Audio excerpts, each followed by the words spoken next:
Hi, welcome to True Creeps, where the stories are true and the creeps are real. We'll cover stories from grotesque gore to the possibly plausible paranormal, to horrifying history, to tense and terrible true crime, and everything else that goes bump in the night. We're your hosts, Amanda, and I'm Lindsay, and we want you to join us while we creep. We cover mature topics. Listener discretion is advised. Hello, everyone, and welcome to Oops, All Tangent. This is from a while ago, but I was very excited to find that we had a full episode's worth of tangents and that these were not released.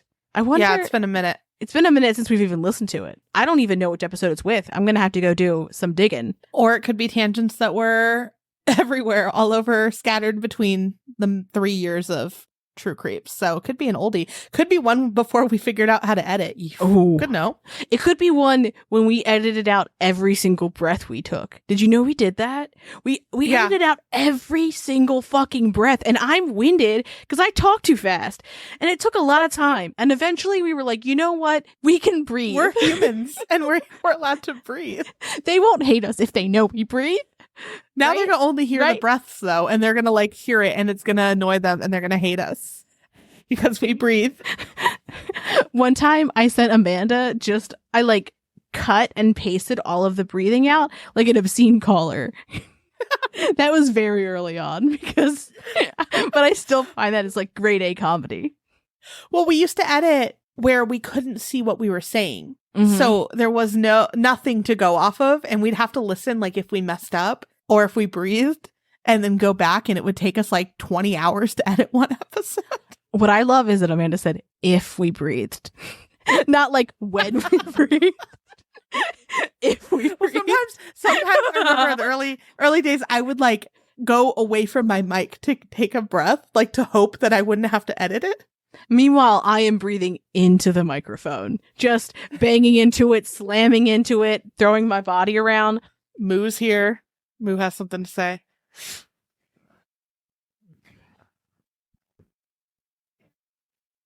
Thanks, Moo, for leading us into our Oops All Tangents. I need you to know that I'm also completely suspicious and afraid when anybody even comes near my house who I'm not expecting. I just wanted to point that out. Someone knocks on my door, I am at high fucking alert. I am not, I'm concerned because I don't just get people knocking on my door. So I probably would die if somebody was looking into my window. I would I'd start hanging out with Marge more. My dogs would be like, who are you? Losing their mind. I saw a video not too long ago, and it was the different generations and what they do when someone rings their doorbell. And I cackled because some were oh, who could it be? And running to go see who it is. Looking at their Ring doorbells and seeing who it is. And then it was and millennials, and it was they sunk into the couch to hide. What were Gen Z doing? I think they were the ones that are let me check the camera, and a little more into who could it be? Is it a package? And then millennials are just hiding. I mean, I'm hiding and I'm looking at my Ring. Looked depressed because someone rang the doorbell. Same. I have it now. Get this. It appears on the TV, and I feel very fancy about that.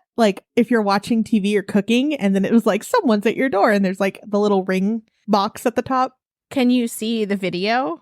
Yeah, it turns it on live as soon as they ring the doorbell. So the front of my house has a large bay window. So I like the idea of putting on my Ring, and then if you're looking in, it's looking back at you. Do you know what I'm saying? What a vibe. Excellent. Abso-fucking-lutely not. Absolutely not. I will tell you, that would just stress me out. Because chances, it's I'm always looking at when I am looking at my Ring, it's either, did I get my package, or is my food delivery here yet, generally? But a few months ago, I would say a few months ago, it was maybe a month and a half ago, there were helicopters above us, and we were what is going on? Actually, I wasn't home. Okay.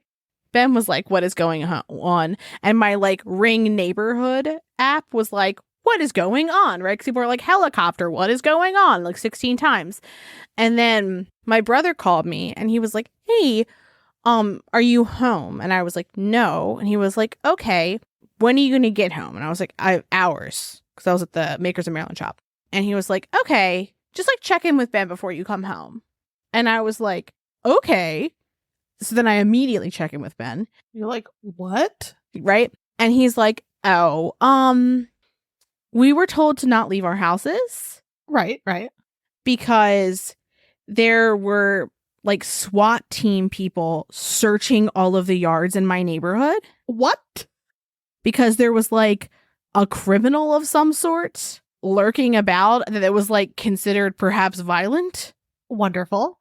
But like we didn't really know much more than that. But they were like combing our yards because where we live exactly is literally right off of the highway. So like you could literally jump a fence to the highway and be like on my street. Yeah, so don't come home. Yeah. Ours has police scanners. Like our neighbors on our neighborhood like Facebook group, anytime there's like a siren, within 2 minutes you see one person like, what's going on? And then it's like, oh, the police scanner said this. I love how it's ridiculous. Look, that whoever has the police scanner though is clearly like very respected because they're like, I can answer all of these questions for you. I don't know. But all of this to say, you can like bet your bibby that I was like, time to look at my Ring camera, and it was dead. And I was so upset because I was like, the one time there's interesting stuff on it, it's dead. And probably not the time for it to be dead when there's like a perhaps criminal lurking about. What? Yeah, you need to get it wired so it just recharges itself. Make Mike do it while he's there. He could be useful. Oh, look. My mother-in-law came to stay with us, and while she was here, she like fixed like 2 doors and a light, and 3 doors and a light. So maybe that's just, if you're going to stay with us, you have to fix something while you're here. Some people have like guest books in their bathrooms. I'm going to be like, what are you going to fix in my house? Done and done. Hand on my hip. Don't kill your husband here.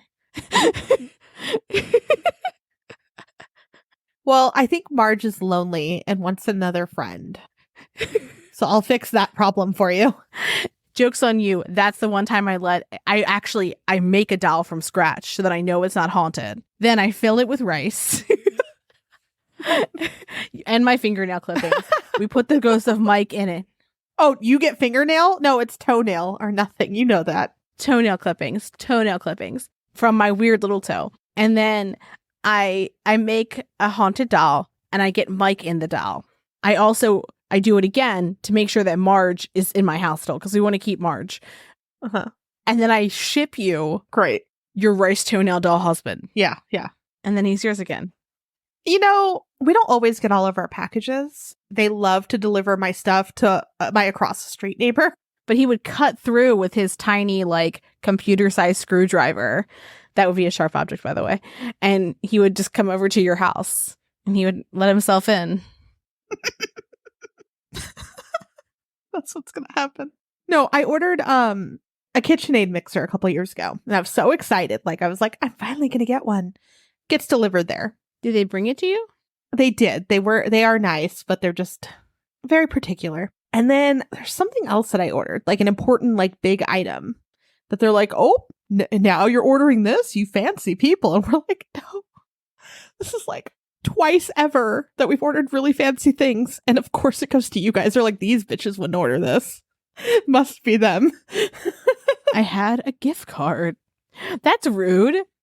I feel like Amazon's just like, what else did they get here? Because, you know. I leave them snacks though, like for the whole month of December, because I know I'm ordering more stuff. I have like a cooler with all kinds of drinks and energy drinks and like a bunch of snacks outside so they don't hate me. I have left snacks. They do not take them.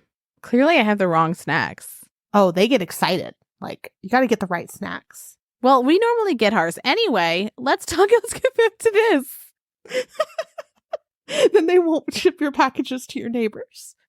Also, yeah, with like marketing for horror movies though, have you noticed that they're getting creepier and creepier lately, like the last few months? Oh my gosh, did you see what they did for Smile? Exactly. That's what I was going into. I love it. I was like, oh gosh. Like, it's terrifying. I mean, it's smart, but terrifying. A few years ago, oh my gosh, I say a few years ago, but it's been a decade. Wow, that We're old. didn't feel great. I managed a coffee shop in Fells Point, and I showed up to open, and I would get there at like 6 a.m. And there was like this statue that was like covered in vinyl Okay. that was not there, Oh. but there was a QR code on it. But it wasn't like you could easily see it. Like, you had to like really like be investigating it to see the QR code. And when you would scan the QR code, it would open up for a movie. And it just felt like a really fucking weird way to advertise for the movie, because I can't remember which movie it was because it was completely unrelated to the plot of the movie. It was just like they did a weird fucking thing. And then we're like, by the way, we have a horror movie out right now, or we're about to. It was bizarre. There's that new doll movie that also had a marketing. Megan? Yeah, Megan had a weird marketing ploy recently too. Yeah, I think like they had like somebody dress up like her. Yeah, like a bunch of dancers, I think. Yeah. It's creepy, but I love all of this, like where we're going. I mean, to be honest though, my favorite ever will always be likely the Blair Witch. Because we just didn't know if it was real. And I'm from Maryland, and I was like, is this real? It is real. Okay, back to the Watcher. What is this man doing upstairs? Partying. Just a weird tangent for a moment. When we were talking about zoning, they're building a grocery store on the next block from us. We're very thrilled. We're excited about it. And they have a gas station attached to it, which is, again, fantastic because there's no gas stations near here. They were protesting and losing it because they said, think of the children. There's a school the next block. If that gas station goes up, it'll kill all the children. Do you know how many places in the world there's gas stations near children? I also, like, when you're framing in like an argument, like one of the best arguments is think of the children. Like in undergrad, I had a class that was called Social Problems, and where we like dissected how problems and moral panics, satanic panic, anyone, are framed. And so often it's think of the children. So like whenever someone has an argument where I'm like, there's no children involved here, I'm like, and you're manipulative. And then I just like, my brain just like moves on. Yeah. I was like, the kids want snacks from that gas station. I guarantee you. Yeah. They want gas station snacks. They do. You're right. I also would love some gas station snacks. They do. Every kid wants a gas station snack. Yeah. That's actually Ben's favorite is like, are we going to go to Royal Farms and get some snickety snacks? That's a gas station? Royal Farms? Okay, Amanda, I need you to change your tone if you're going to move to Maryland, because Royal Farms is a motherfucking institution. This is not an ad for Royal Farms, but I'm open to it. They have amazing fried chicken. They have good macaroni and cheese. Gas station food? Ma'am. We were talking snacks, not meals. Wait, do your gas stations not have food? Like good food? Okay. So there's levels of gas station here. Oh, of course, everywhere. Most food is like you will die if you eat that. But there is a magic gas station called QT, Quick Trip. Yeah. And that one has like a little to-go food area where they actually like make things. Deli. Yeah, I know what you're talking about. Yes. And so that, is like fresh. It's not been sitting under something for 300 years. But like when I go to like the typical gas station and purchase a meal, no, I would buy like a bag of chips. Well, we're going to go to Royal Farms and we're going to have a fucking meal and you will learn to like it. No, but they have like they cook their chicken fresh and they have like fry. And now that I'm thinking about it, they call them Western fries, but they're not really Western. They're just like potato wedges, but they're delicious. Okay. But they also have like sandwiches and subs as well. But also, do you guys not have Wawas? We don't. I think we've talked about this. That's a Sheets? Stupid name for anything, but no, we don't. Oh my gosh. part of your Maryland tour is going to be how lovely gas stations are. I literally went to a Wawa the other day where they had like an espresso machine counter area where someone made me like a caramel latte, like, and it didn't taste like, you know, those machines where it's like, this is a caramel latte. And then you just go, Yeah. right? This was like an actual person making a thing. Ooh, fancy gas stations. There's a gas station by us that now has like a big sign for like, get fried chicken here. Mm-hmm. And every time we pass it, we're like, that's how someone died this week. Like, I guarantee you. Oh, well, you're going to come here and you're going to eat Royal Farm gas station chicken because it's amazing. Royal Farm, like these names. I didn't make the name up. My neighbor was very upset when we were like getting our fence put in. They kept being like, no. They even said like, our fence is even legal. We were like, yes, because there's fences all over the place and they're fences. Like, I don't know. It's not a moat. They were like very in an uproar about it. And I kept being like, it is an aluminum fence that looks like a wrought iron fence. It will look very classy. It will look very nice. The purpose of it is to keep our dog in our yard. Yeah. That is like, its sole purpose is that. It won't be like a massive privacy fence where like, it's like we're shutting you out, right? Yeah. They were very not happy with us. And the day that the fence was built, they were like, it's beautiful. And I was like, I know. I know. I picked it out. I know. I kept trying to tell you. No, our neighbors, like, not directly next to us, but the neighborhood people, they patrol. We have a bridge outside our house. You've seen it. Mm-hmm. They call the cops if someone who is attending prom takes a picture on the bridge. We call them the trolls under the bridge because they're like, someone's on my bridge. They call 911 when people go on the bridge. 911 had to come to one of our HOA meetings and say, please stop calling 911. Yeah. They had like the fire department and the police department come and say, please don't do that. They've called 911 when a tortoise was roaming the streets.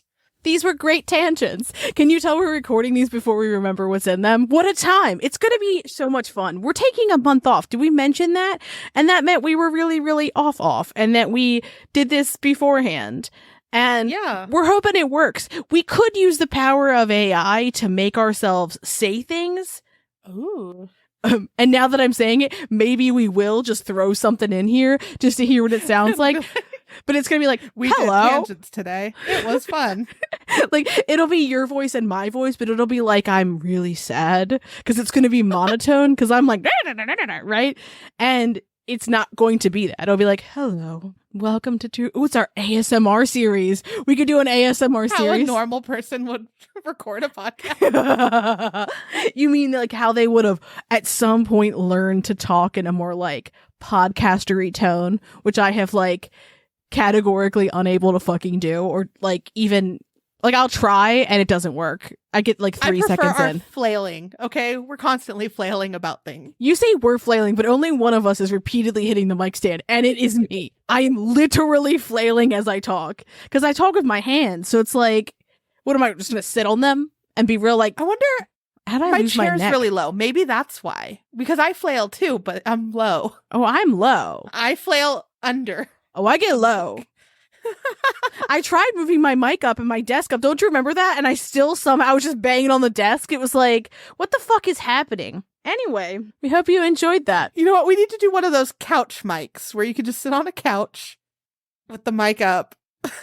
Dude, I would somehow figure out a way to hit it. If Amanda ever moves to Maryland, we could have a recording room that's all soft things so I can't hit anything. We have looked at a lot of like abandoned churches and stuff. We did have a brief period where we spent a lot of time looking at like abandoned churches or like weird industrial buildings that look like houses, but they're not houses. Oh, I would like to go back to our looking at churches phase. That was a fun time. Also, we used to have more tangents because Amanda and I wouldn't like chit chat before the episode. And then we'd be midway through the episode. We'd be like, well, it's been real dark. Let's talk about abandoned churches. We should talk about our sheen halls. And like, we would just talk about that in the middle of the episode. It'd be 3 hours long. We'd be editing it like, why did they do this? And by they, we mean us. Anyway, this has been a long outro. It has been. It has been. And with that, have a great weekend. Thanks for creeping with us. Thanks for listening, and as always, a special thank you to our patrons who support us via Patreon. Please see the link in our show notes to learn more about how you, yes you, can begin to haunt the dump, guard vortexes, or even become a scorching Sasquatch. Ooh. Also in our show notes, you can find the link to our website, more information on our sources, our social media handles, and our merch store. We'd love for you to keep creeping with us. So if you like this episode, please subscribe, rate, review, and share the show with your fellow creeps and or ghosts. I beg of you.